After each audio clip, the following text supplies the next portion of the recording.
Bom dia, meus irmãos. Eu quero saudar a todos com a graça e a bendita paz do Senhor e Salvador Jesus Cristo, a quem seja a honra, o louvor para sempre. Amém. Vamos abrir as nossas Bíblias.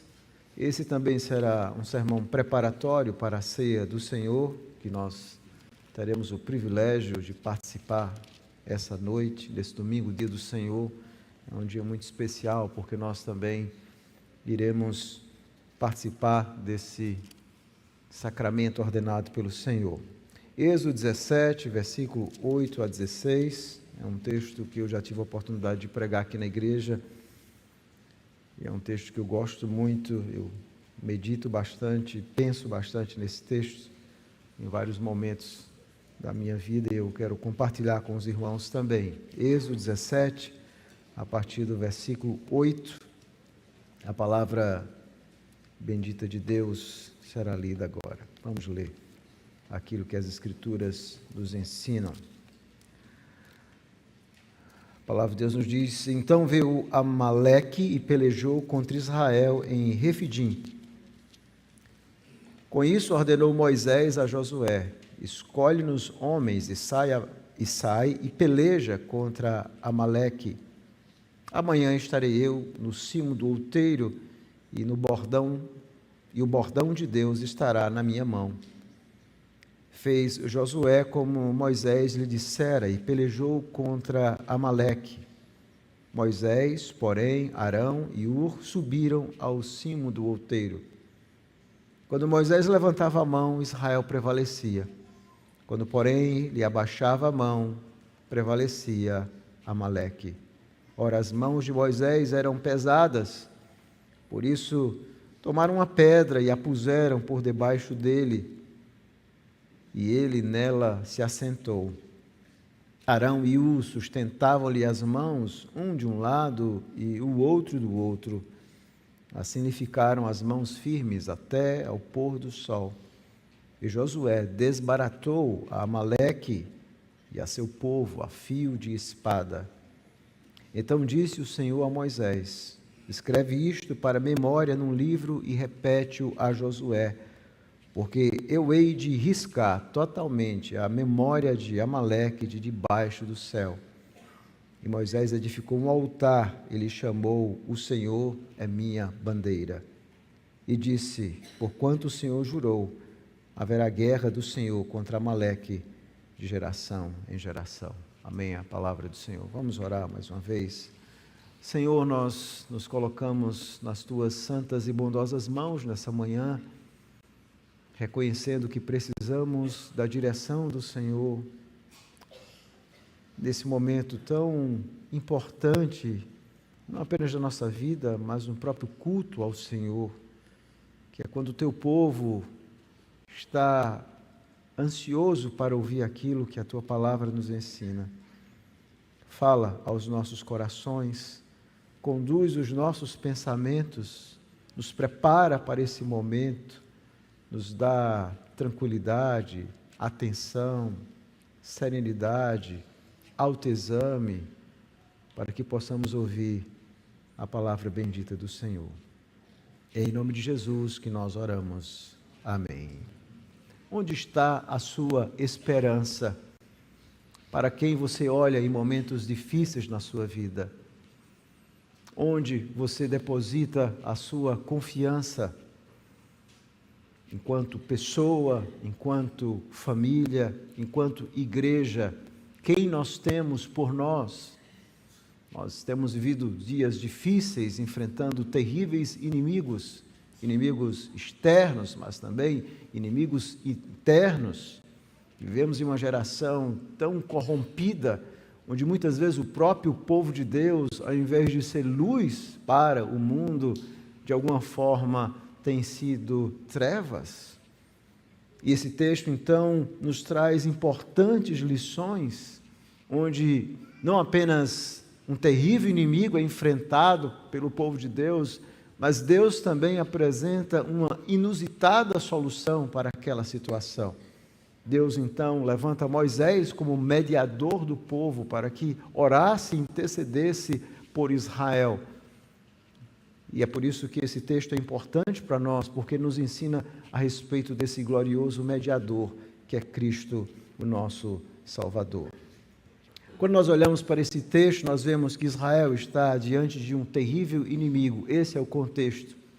O livro de Êxodo nos narra exatamente isso, a saída do povo. Deus então levanta Moisés, Deus aparece a Moisés em Êxodo capítulo 3, e Deus então se apresenta como sendo Yahvé, o Javé, o Deus pactual, o Deus da aliança, o Deus de Abraão, o Deus de Moisés.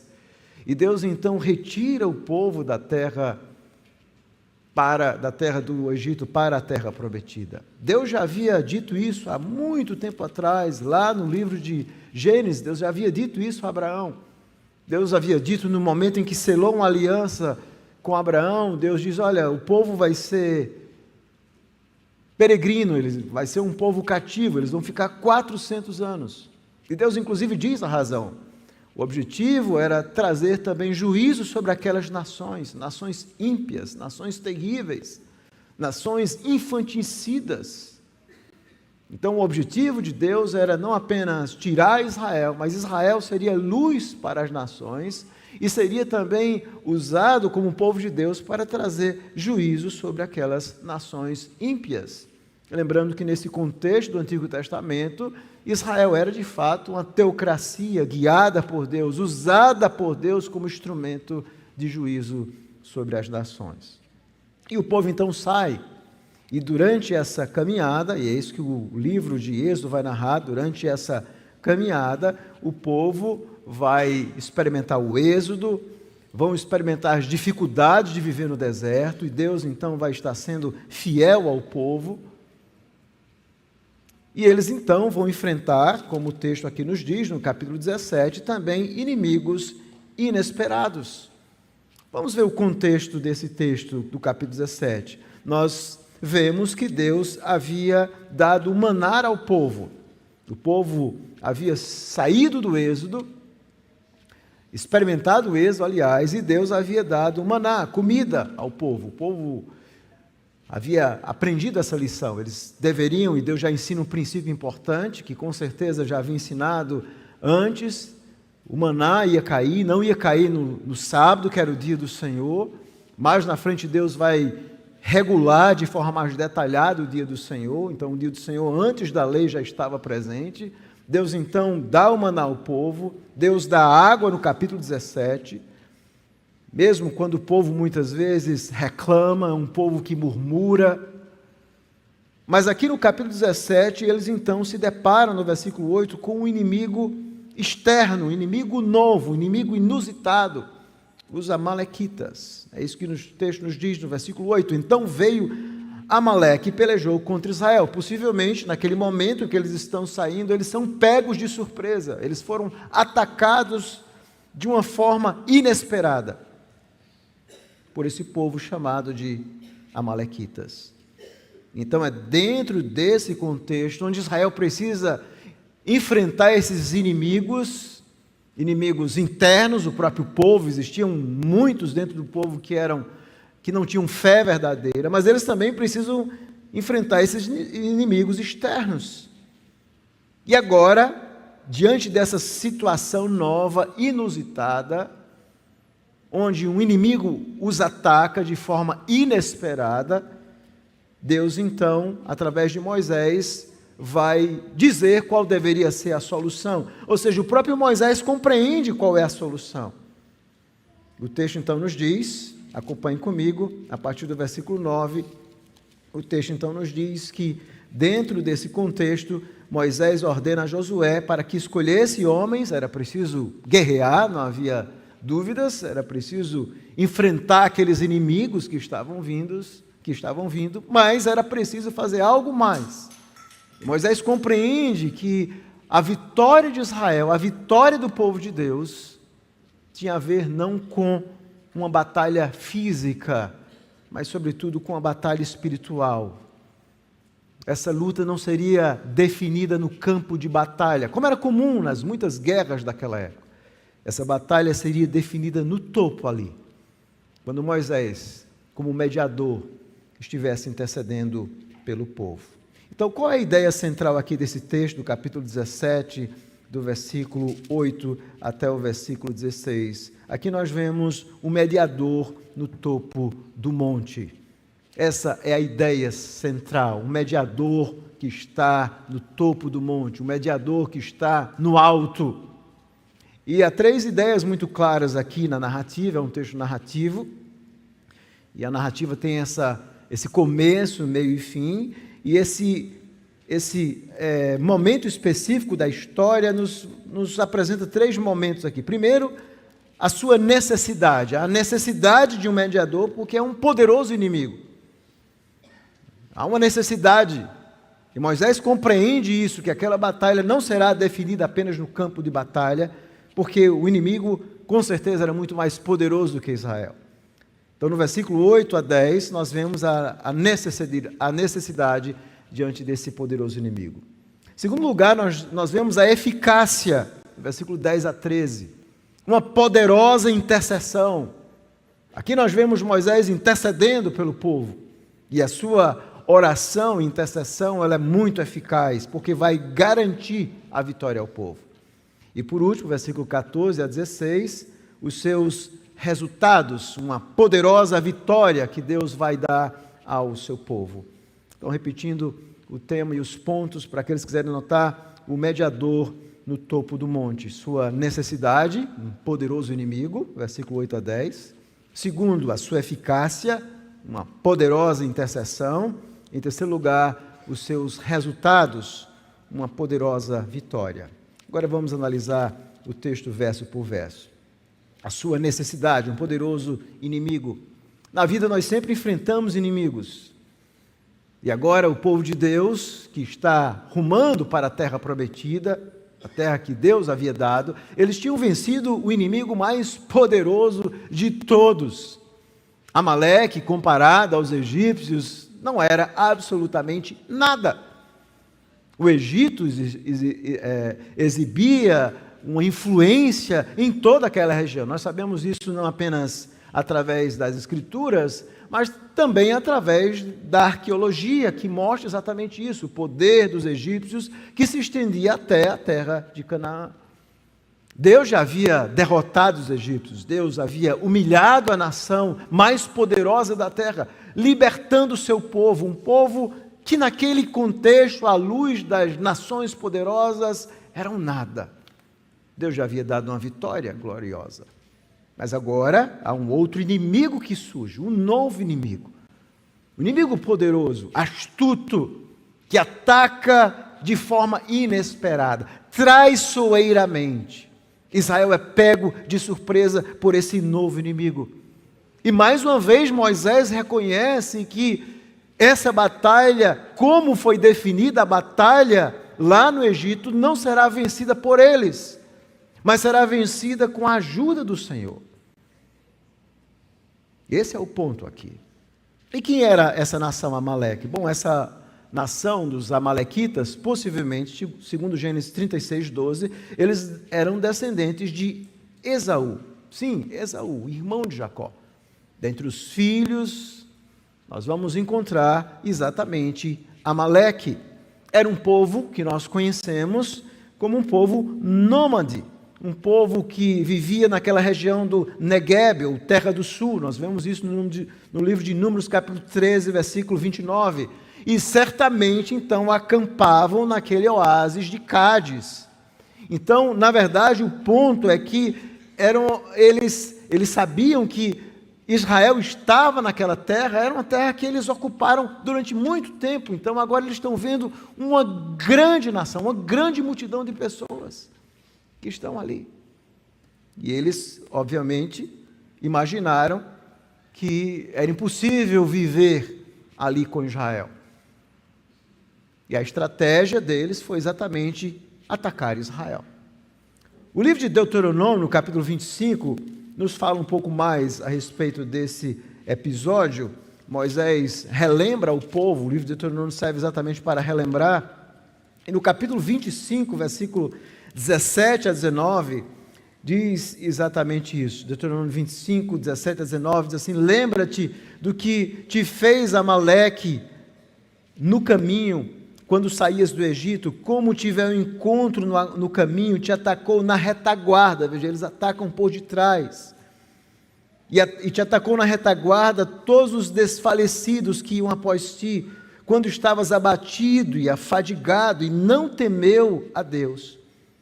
Quando, pois, o Senhor teu Deus te houver dado sossego de todos os teus inimigos em redor, na terra que o Senhor teu Deus te dá por herança para possuíres, apagarás a memória de Amaleque de debaixo do céu, não te esqueças. Então, eles se aproveitaram e eles não... E era muito comum naquela época, naquelas guerras, os exércitos terem, pelo menos alguns exércitos, algum senso de dignidade, de esperar, aquela luta corporal, homem a homem, mas eles não fizeram isso, eles atacaram a retaguarda, os fracos, os indefesos, crianças, mulheres, um povo terrível. Então a cena é essa, Israel se vê atacado, eles aproveitam aquele momento de cansaço, de fragilidade, e Amaleque então diz, essa é a hora de atacar Israel. Então Israel está sendo atacado, e esse texto então mostra que de alguma forma eles estão negando a passagem de Israel para a terra prometida. Eles não querem que Israel se instale na terra prometida. É uma luta aqui, meus irmãos, pela própria sobrevivência. É uma luta pela sobrevivência. E aqui nós vemos que Israel está sob terrível ataque. O versículo 9, então, continua dizendo que com isso ordenou Moisés a Josué, escolhe os homens e sai e peleja contra Amaleque. Amanhã estarei eu no cimo do outeiro e o bordão de Deus estará na minha mão. Então, Moisés, diante daquela emergência, daquela situação, não tinha nenhum outro caminho a não ser arregimentar os homens para a guerra. Era preciso responder, era preciso compreender a emergência do momento. Moisés, então, chama Josué. A primeira vez que Josué aparece aí, ele terá uma figura fundamental, importante na história da redenção, sobretudo como aquele que vai introduzir o povo na terra prometida. Ele então é chamado, era preciso então se preparar para a batalha.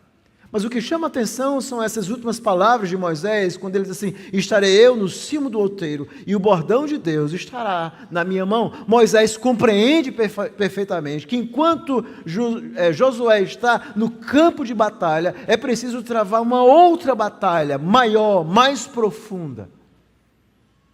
Era preciso interceder, clamar. Porque da mesma forma que numericamente Israel e belicamente não era páreo para os egípcios, da mesma forma eles não seriam páreos para vencer os amalequitas. Era preciso mais uma vez a ajuda divina. E é isso que ele vai fazer. Ele vai subir ao cume, ao outeiro, para clamar, para interceder. E aí nós vemos no versículo 10 a 13 a eficácia dessa poderosa oração. A guerra é travada, mas tudo seria definido pelas mãos do mediador Moisés. É isso que Moisés está fazendo aqui. O mediador, literalmente, é aquele que fica entre Deus e o povo. E Moisés está fazendo isso. E o texto então nos diz, versículo 10, que fez Josué como Moisés lhe dissera, e pelejou contra Amaleque. Moisés, porém, Arão e Hur subiram ao cimo do outeiro. E o texto diz que quando Moisés levantava a mão, Israel prevalecia. Quando, porém, ele abaixava a mão, prevalecia Amaleque. E é interessante porque as mãos, elas têm uma grande, pelo menos naquele contexto da época, hoje as guerras são muito mais tecnológicas, mas tudo dependia das mãos. As mãos tinham um significado fundamental em uma guerra. Primeiro, as batalhas eram travadas com espadas, com flechas, com lanças, com paus. Nem todos os povos nessa época ainda tinham a tecnologia do ferro. Era uma batalha reínda, era uma batalha difícil. Então as mãos representavam exatamente a arte de guerrear.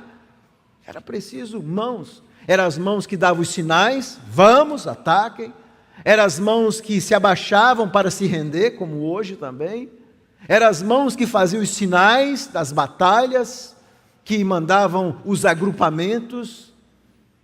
As mãos, elas tinham um poder muito grande.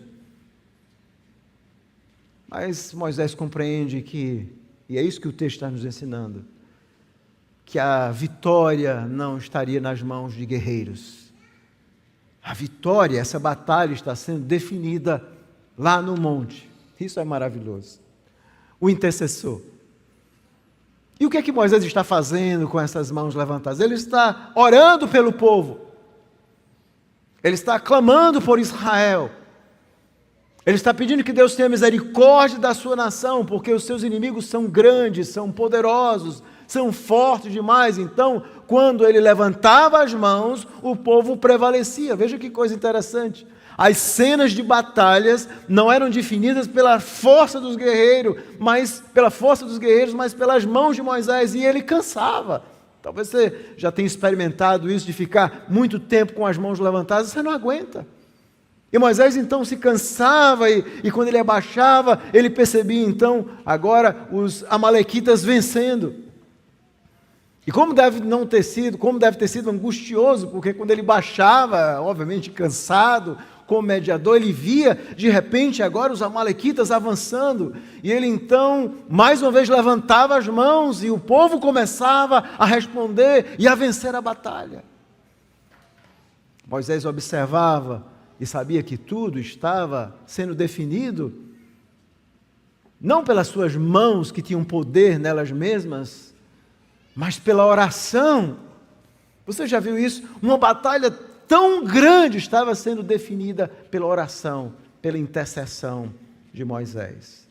E o texto então nos diz que, versículo 12, ora, as mãos de Moisés eram pesadas, por isso tomaram uma pedra e a puseram por debaixo dele, e ele nela se assentou. Arão e Ur sustentavam-lhe as mãos, um de um lado e o outro do outro, assim lhe ficaram as mãos firmes até o pôr do sol. Então, os amigos de Moisés, eles tiveram uma solução inusitada. Eles colocam pedras para que Moisés se sentem, e um fica do lado, Arão, e outro Ur, e eles então seguram as mãos de Moisés para que ele não baixe as mãos. As mãos do intercessor precisam estar levantadas para que o povo então vença essa batalha. A batalha não seria definida por Israel. A batalha seria definida pelo próprio Senhor, que estava usando Moisés, que através dessa história estava ilustrando ao povo de Israel que Israel venceria e chegaria na terra prometida, não graças à sua força e ao seu poder, mas graças a Deus, que estava levantando intercessores. Orígenes, comentando, o famoso cristão, comentando, o autor cristão, comentando esse texto, diz assim: quando os olhos são erguidos em pensamento e as mãos são levantadas em ações, nossos inimigos são conquistados. Era uma guerra, mas o povo precisava olhar para o alto. Eles precisavam olhar. É a batalha que é definida pelas mãos que oram, mãos que clamam pelo povo. E o texto então conclui, versículo 14 a 16, dizendo, aliás, versículo 13 ainda, e Josué desbaratou a Amaleque e a seu povo ao fio de espada. Literalmente impôs uma grande derrota, os abateu profundamente. Deus. E é interessante como o texto bíblico vai mostrar essas duas realidades. O tempo todo nós vamos vendo as Escrituras. Por um lado, fala dessa soberania de Deus, Deus sendo aquele que dirige todas as coisas, a nossa vida, a nossa história, o condutor de fato de todas as coisas, que pelas suas mãos providenciais atua, mas também a responsabilidade humana. O texto diz, versículo 13, e Josué desbaratou Amaleque, ou seja, Deus não faz as coisas sem usar homens pecadores para aquilo. E Josué então desbaratou a Amaleque. Foi uma grande vitória. E aí nós vemos os resultados no versículo 14. Então disse o Senhor a Moisés, e aqui nós vemos a palavra Senhor toda em letra maiúscula, Deus da aliança. Escreve isto para a memória num livro e repete-o a Josué, porque eu hei de riscar totalmente a memória de Amaleque de debaixo do céu. Aqui Deus diz, eu vou trazer juízo contra esse povo ímpio e mau, E nós vamos vendo isso em um primeiro momento lá em Saul. Essa é uma das razões para Saul ser rejeitado como rei de Israel. Os amalequitas, mais uma vez, entram em guerra contra Israel e Deus diz a Samuel, diga a Saul que ele deve eliminar todos os amalequitas. Nada deve restar dos amalequitas. E o texto então nos diz que Saul não faz isso. Ele não faz isso. Isso terá terríveis consequências para o povo de Israel, porque quando o povo já está no exílio, nós vamos ver Amã, descendente, lá no livro de Esther, nós vamos ver um descendente dos amalequitas tramando eliminar Israel. Nós vemos isso. Porque Saul não cumpriu a palavra do Senhor. Você conhece atualmente esse povo, os amalequitas? Sabe onde eles vivem? Já ouviu falar sobre eles hoje? Eles foram exterminados da face da terra. Porque a palavra de Deus, de juízo, sempre se cumpre. E Moisés, no versículo 15, edificou um altar, ele chamou, o Senhor é a minha bandeira. E disse, porquanto o Senhor jurou, haverá guerra do Senhor contra Amaleque de geração em geração. Mas eu quero chamar a sua atenção para essa frase.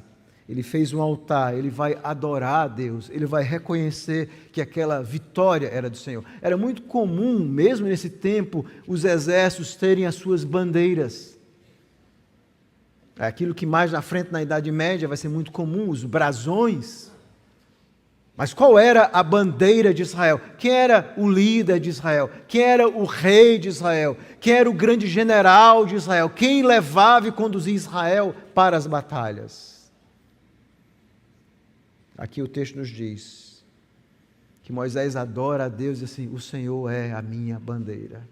O Senhor é a nossa vitória. O Senhor é quem nos conduz à terra prometida. O Senhor é aquele que nos dá vitória sobre os nossos inimigos, porque o Senhor, de fato, é a minha bandeira. E veja a frase, é a minha bandeira. Em nenhum momento Moisés atribui a vitória a ele. Ele sabe que não eram as suas mãos. Em nenhum momento Moisés permite que o povo tenha uma atitude de adoração, de glória ao seu nome. Não. Ele diz, o Senhor é a minha bandeira, o Senhor é a minha força. Essa vitória é do Senhor. E como nós olhamos esse texto à luz da nova aliança? Bom, ao longo de toda a história do povo de Deus, primeiro Moisés, depois do sumo sacerdote, Arão, Deus vai levantando homens para servirem como intercessores. E o intercessor tem o objetivo de aproximar Deus dos homens, pecadores, e tem o objetivo de aproximar pecadores de Deus. Mas Deus, então, o tempo inteiro está prometendo um glorioso intercessor, o maior de todos os intercessores, o seu próprio Filho, o maior mediador que viria, o mediador pactual perfeito. E é exatamente isso que nós olhamos, nós que estamos na nova aliança, Cristo que vem como o perfeito Israel. Essa é uma mensagem que Mateus vai trazer e que o tempo inteiro nos evangelhos e nos documentos do Novo Testamento nós encontramos Jesus é o novo Israel. Ele vai fazer aquilo que o Israel, segundo a carne, não consegue fazer. Obedecer a Deus de forma plena, perfeita. Lá em Deuteronômio capítulo 8, quando Deus diz a Israel porque o leva para o deserto, quero convidar você a abrir a sua Bíblia em Deuteronômio capítulo 8, onde Deus vai explicar por que leva Israel para pelo caminho mais difícil. Deus então vai explicar o que é que ele estava fazendo com Israel. Deuteronômio capítulo 8, a partir do versículo 1, diz assim, cuidareis de cumprir todos os meus mandamentos que hoje vos ordeno, para que vivais e vos multipliqueis e entreis e possuais a terra que o Senhor prometeu sob juramento a vossos pais. Recordar-te-ás de todo o caminho pelo qual o Senhor teu Deus te guiou no deserto estes 40 anos, para te humilhar, para te provar, para saber o que estava no teu coração, se guardarias ou não seus mandamentos. Ele te humilhou e te deixou ter fome, e te sustentou com maná que tu não conhecias, nem os teus pais o conheciam, para te dar a entender que não só de pão viverá o homem, mas de tudo que procede da boca do Senhor viverá o homem. Era isso que Deus queria ensinar aquele povo. Deus queria ensinar aquele povo que os olhos deles deviam estar sempre em Deus. Os olhos dele como igreja, os olhos deles como famílias, eles não podiam tirar os olhos do Senhor em nenhum momento. Eles deveriam ser um povo obediente, porque Deus estava sempre querendo saber o que estava no coração. Vocês confiam em mim ou não? Vocês dependem de mim ou não? Deus queria ensinar que a vida, a essência da vida não está em comida, em trabalho, não está em nossos atos, naquilo que nós fazemos. A nossa vida está em ouvir tudo aquilo que Deus ordena e colocar em prática. Essa é a própria vida. Essa é a lição que Deus ensina a Israel. Essa é a própria vida, viver a palavra de Deus.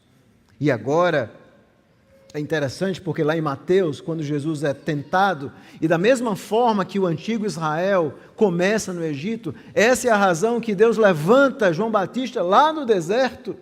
É por isso que ele vai para o deserto. Porque as profecias mostravam exatamente uma voz que estaria formando um novo Israel. E agora então ele vai para o deserto conclamar aquela nação, ao Israel étnico, que para fazer parte desse verdadeiro Israel, que agora seria culminado com a vinda do Messias, era preciso crer no Messias, era preciso ser batizado, ou seja, crer nele para ser unido a Cristo. Deus estava formando um novo Israel, que seria composto não apenas por judeus, mas também por eu e você, pelas nações. Essa era a promessa de Isaías. O Messias seria luz para as nações.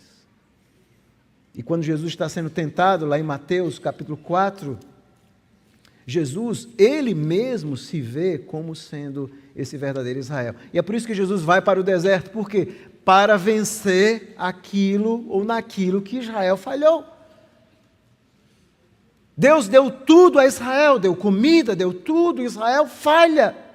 Mas Jesus, como o novo Israel, vai, ele passa fome, ele jejuma, vai na dependência do Espírito e vence o pior inimigo de todos, o próprio diabo. Ele é o novo Israel. E lá em Mateus capítulo 4, acompanhe comigo esse texto, quando ele é tentado por Satanás, veja qual a resposta que ele diz a Satanás. Então o tentador, Mateus 4:3, aproximando-se, lhe disse: uma vez que és filho de Deus, manda que estas pedras se transformem em pães. Ele está tentando agir exatamente como aquele Israel precipitado, ou como Moisés que foi precipitado e não entrou na terra prometida. Mas qual é a resposta de Jesus? Versículo 4, Jesus, porém, respondeu, está escrito, não só de pão viverá o homem, mas de toda palavra que procede da boca de Deus. Ele está agindo como verdadeiro Israel, que é fiel, que vai obedecer a Deus de forma plena, que vai fazer aquilo que Israel, segundo a carne, não fez. E é por isso que Paulo nos explica lá em Efésios, que é assim que eu e você fazemos parte do povo de Deus.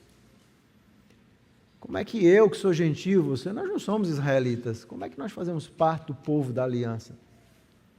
Porque nós nos unimos a Cristo na salvação, mediante o Espírito, nós nos unimos a esse verdadeiro Israel que é Cristo. Paulo diz em Efésios que nós somos enxertados, nós que éramos oliveiras bravas, e agora fazemos parte do povo de Deus, desse verdadeiro Israel, que não é mais o Israel étnico.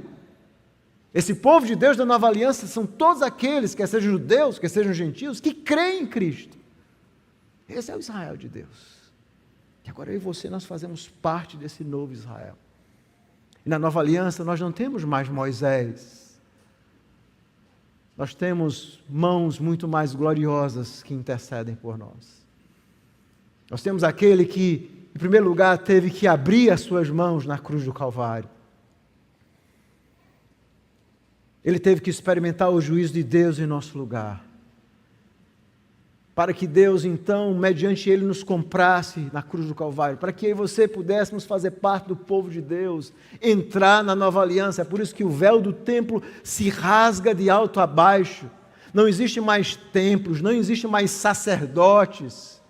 Todo aquele culto veterotestamentário agora cessa, termina, porque agora nós podemos entrar na presença de Deus através desse glorioso caminho, desse glorioso intercessor. Ele morreu, as suas mãos foram feridas, ele ressuscita, ele sobe aos céus como Deus homem. E o autor dos Hebreus diz no capítulo 7, versículo 25, abra sua Bíblia, por favor, Hebreus capítulo 7, versículo 25, o autor dos Hebreus nos fala de Cristo como sendo esse glorioso intercessor. Diz assim: por isso também pode salvar totalmente os que por ele se achegam a Deus, vivendo sempre para interceder por eles. Que coisa gloriosa!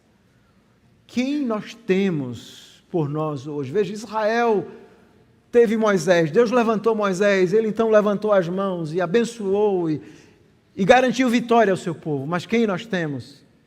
Bom, nós temos um Deus homem que está sentado à direita de Deus, que é perfeito Deus, mas que é um homem perfeito ainda, Cristo. Sim, ele é completamente um homem, ainda que esteja em um corpo glorificado. Então, o que é que nós temos para interceder por nós? Nós temos mãos levantadas, no sentido de mãos que intercedem, obviamente metaforicamente, mas mãos ensanguentadas, mãos feridas, mãos marcadas. Nós temos mãos de um Salvador que nos comprou na cruz, que ainda exibe essas marcas do seu amor por mim e por você. São essas mãos que intercedem, são nessas mãos que estão a nossa esperança. E o texto diz que ele vive sempre para interceder. Veja, a vida de Cristo está profundamente relacionada conosco. É maravilhoso pensar isso. Cristo vive pensando em mim e em você. E às vezes nós desanimamos, às vezes nós enfrentamos esses terríveis inimigos. Obviamente a igreja da nova aliança não é mais uma teocracia como Israel da antiga aliança, nós não guerreamos literalmente, mas nós vivemos em uma batalha de ideias, uma batalha de cosmovisões, uma batalha espiritual contra as forças das trevas, uma batalha contra o nosso coração pecador, uma batalha com influências terríveis que tentam destruir as famílias, valores contrários à palavra de Deus. E às vezes nós vemos a nossa casa, a nossa família em conflito, em caos. O que é que nós temos por nós, meus irmãos? Quem pode nos ajudar? Nós temos esse intercessor que vive, veja a palavra, sempre para interceder por eles, sempre, diariamente. Diariamente eu tenho um Salvador, e é por isso que a igreja não se acaba, é por isso que as nossas famílias não são mais complicadas e mais difíceis do que elas já são hoje, porque nós temos um Salvador que clama, que intercede, que pede por mim e por você. Há mãos que oram, que intercedem por mim e por você, e nós temos que olhar para esse Salvador glorioso.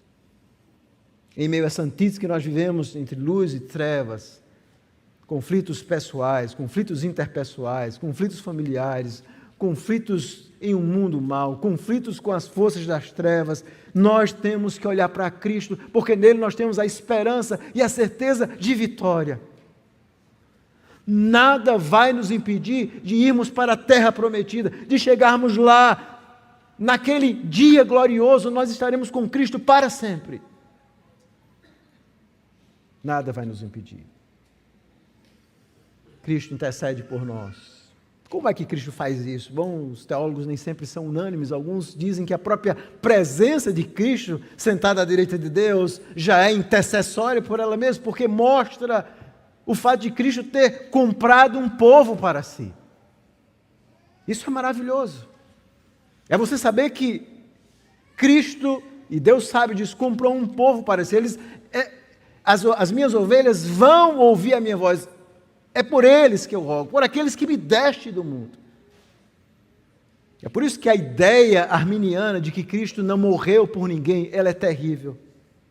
É terrível você imaginar que Jesus nunca de fato morreu por você. É isso que a arminianismo diz. Jesus morreu por quem? Morreu por todo mundo. Se vai morrer por mim, não sei. Se você crê. E aí nós vemos aquele texto de Isaías 53 que diz assim: ele verá o fruto penoso, o trabalho de sua alma e ficará satisfeito. Como é maravilhoso você saber assim, ele morreu por mim. O meu nome estava na sua mente. Eu fui um eleito antes da fundação do mundo, isso foi graça. E lá na cruz do Calvário foi a graça dele. Eu sou indigno.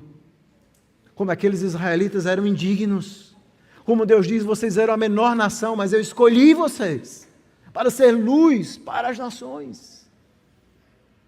Como é maravilhoso saber que Deus, de fato, enviou o seu Filho para nos comprar na cruz.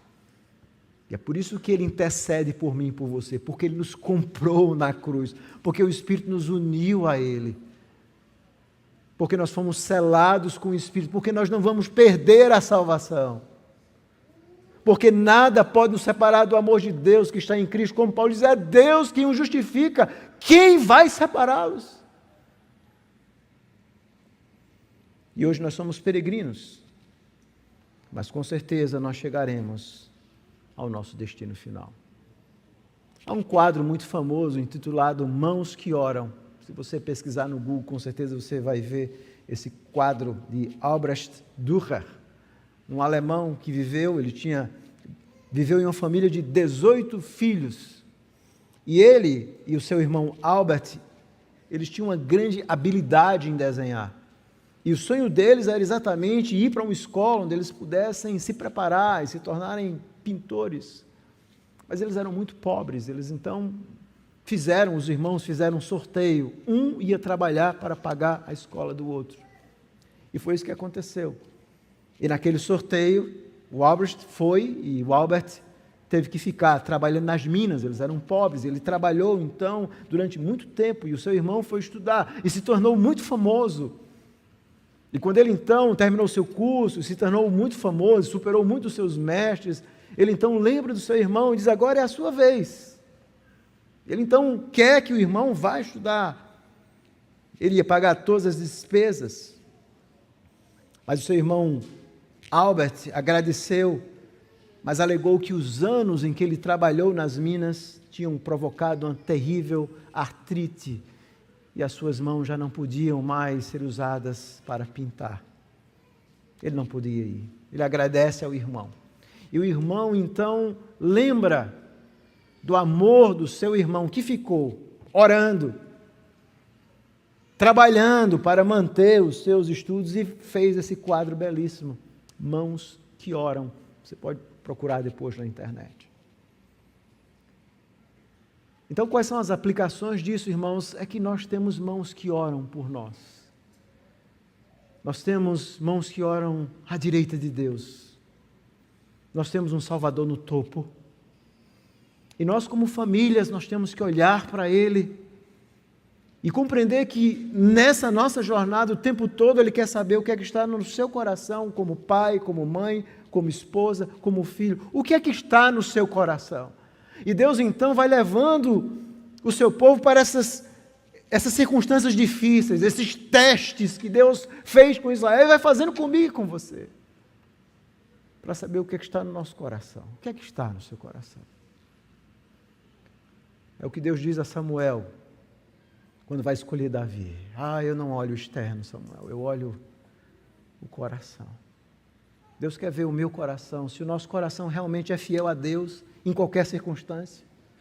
Em meio à doença, à morte, à dificuldade, nós ainda vamos buscar sermos fiéis a Deus? Ou o nosso coração é dominado pelo medo, pelo pavor? Nós estamos vivendo, irmãos, um mundo apavorado, as pessoas vivem apavoradas mentalmente. Muitos cristãos, eles têm perdido a batalha pelo medo, pelo pavor, pela angústia. E a palavra de Deus nos ensina que nós temos mãos que oram por nós. Mas nós temos também um outro mediador, como Paulo diz em Romanos 8, o Espírito Santo, que intercede por nós, porque nem mesmo orar como convém nós sabemos, mas ele intercede com gemidos inexprimíveis, sem som.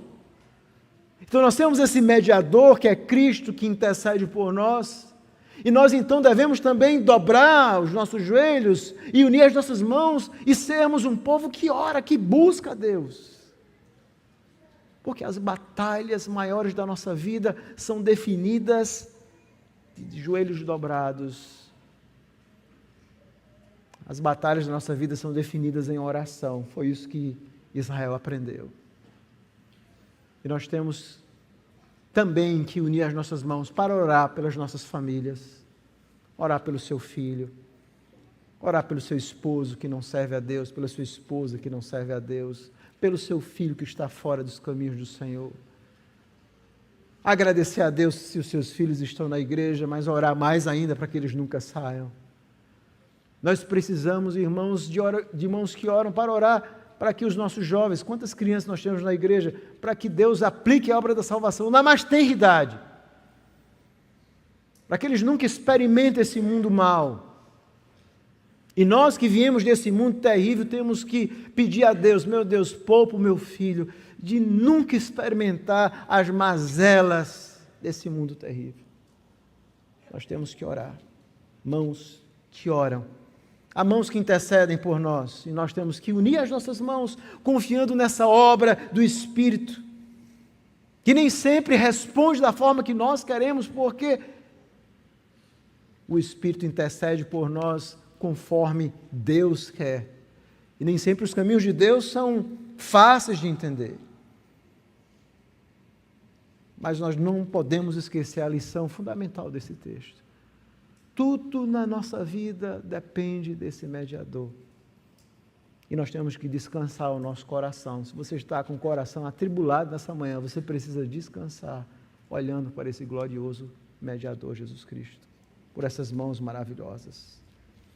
E nessa noite, quando nós formos participar da ceia do Senhor, devemos lembrar das mãos desse mediador. Mãos levantadas na cruz. As mãos também que abençoou os discípulos após a ressurreição. Mãos que disse, não temam, eu estou com vocês. Mãos que intercedem por nós. Mãos que nós um dia veremos quando o Senhor Jesus voltar. Essas mãos que intercedem por mim e por você um dia serão vistas, porque João diz que nós haveremos de vê-lo, o que é que ele diz? Como ele é. E um dia nós vamos ver essas mãos que tanto oraram por nós, que intercederam, e nós olharemos para aquelas mãos santas do nosso Salvador e vamos pensar com certeza em nosso coração, se não fosse essas mãos santas, eu não estaria aqui. Mas essas mãos vão nos levar até o céu. Venha para a ceia do Senhor confiando nesse mediador. Venha com um coração que se examina, como Paulo diz, examine-se, pois, o homem a si mesmo, e assim coma do pão. Venha com um coração cheio de alegria nessa noite. Venha com um coração desejoso de responder aquilo que Jesus diz em Lucas 22:15, quando ele diz o seguinte: desejei ardentemente comer essa Páscoa com vocês. Jesus ansiou tanto aquele momento da ceia, onde Ele está conosco, e nós temos que dizer, Senhor, eu estou almejando tanto essa noite, onde eu estarei participando da ceia do Senhor. Venha com um coração sincero, venha com um coração inflamado de amor por Cristo, venha com um coração humilde, venha com um coração celestial, venha com um coração que crê no poder da oração, venha com um coração dependente e confiante na obra do Espírito. E se você está aqui nessa manhã e não conhece a Cristo, você precisa desse mediador, você precisa desesperadamente desse Salvador. Só Ele pode de fato transformar a sua vida, só Ele pode dar a você um significado mais profundo que esse mundo não dá, só Ele pode dar esperança celestial, transformações profundas que você não consegue fazer na sua vida, mas Ele pode. Ele pode mudar o seu coração, a sua mente. E nessa manhã, nós que somos famílias, e essa foi a promessa de Deus a Abraão, em ti serão benditas todas as famílias da terra. A salvação, irmãos, é sempre pessoal, mas o relacionamento de Deus é sempre pactual. É por isso que nós batizamos os nossos filhos, é por isso que nós estamos unidos, porque não faz o sentido a nossa família estar fora do pacto. Para quem nós devemos olhar enquanto família? Devemos olhar para essas mãos gloriosas que oram, que intercedem por nós. E devemos orar também, unindo as nossas mãos, orando e buscando o Senhor como famílias do Senhor. Que Deus aplique essa palavra em nosso coração. Senhor, bendito seja o teu nome, louvado seja pela tua palavra que acabamos de ouvir. Que o Senhor nos conduza como igreja, como famílias, nos fazendo viver mais perto do Senhor, mais dependentes do Senhor, caminhando mais em oração e mais dedicação, caminhando mais perto de Ti. Tem misericórdia, porque as famílias cristãs têm sido, Senhor Deus, de várias formas influenciadas por ideias antibíblicas, por valores anticristãos. Que o Senhor tenha misericórdia para que nós possamos, de fato, ser famílias que crescem em torno da Tua Palavra, que vivem e que aplicam a Tua Palavra. Essa é a nossa oração em nome de Jesus. Amém.